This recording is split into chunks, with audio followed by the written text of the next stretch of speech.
A North East MP has accused the government of treating disabled people in a cruel and degrading way.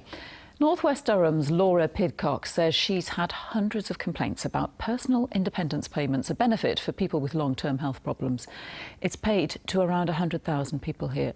But the MP says the application and assessment process is unfair, concerns she raised today in a special Commons debate. Here's our political editor, Richard Moss.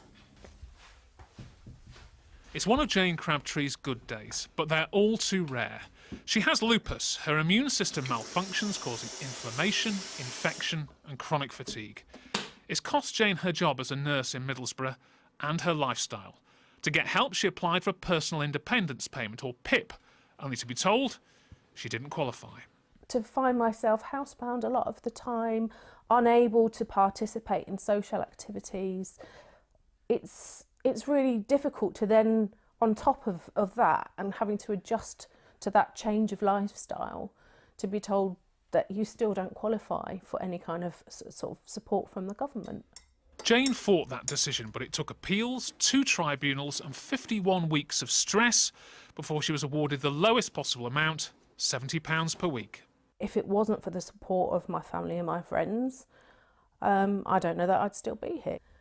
It was a degrading and humiliating experience because I had to sign to say that I was looking for work and that I was fit and able to work when I genuinely wasn't.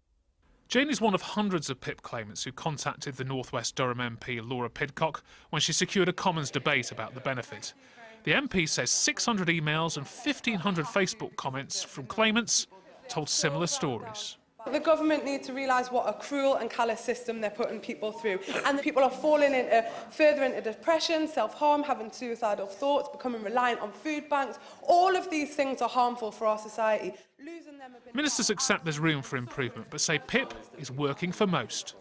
While I accept that we always have to make improvements, 89% of people said that they felt the assessor treated them with respect and dignity. Now, we have got more to do, undoubtedly, but I am committed to making the improvements we all want to see.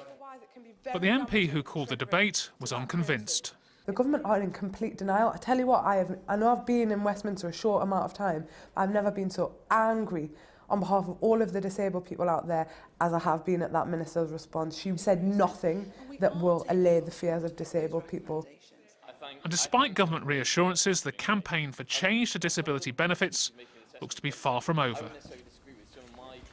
Well, Richard's here now. Richard, this is a benefit that's already made headlines this week, hasn't it? Yes, there was a High Court judgment that there had been unlawful discrimination against some claimants with mental health problems. Now, that will lead to a review of all cases of people on these personal independence payments, although only a fraction of those will probably end up getting more money because of this. And what Laura Pidcock says is there's a deeper systemic problem with these assessments. She says the common occurrence amongst people who got in touch with her was these assessments were riddled with inaccuracies when they were first done, and that led to people's claims being rejected. And she wants the private companies who are doing them to be held to account for that, but also she wants medical records for these people to be looked at much earlier. Take, for instance, the case of Jane we saw in the film there. Her medical records weren't consulted till about 11 months through the process. Now, when they were, she won her appeal and she got an award, and that is frequently the case in these appeals, according to the MP. She said those medical records should be looked at much earlier to save the stress and distress for disabled people. From the government's point of view, though, they say that more people in North West Durham, Laura Pidcock's constituency, and across the North East and Cumbria are benefiting from this than they did from the old disability living allowance, and 3/4 of people, they say, are satisfied with the way they've been treated. But of course that does leave still a lot of people who are unhappy. Yeah. Richard, thank you.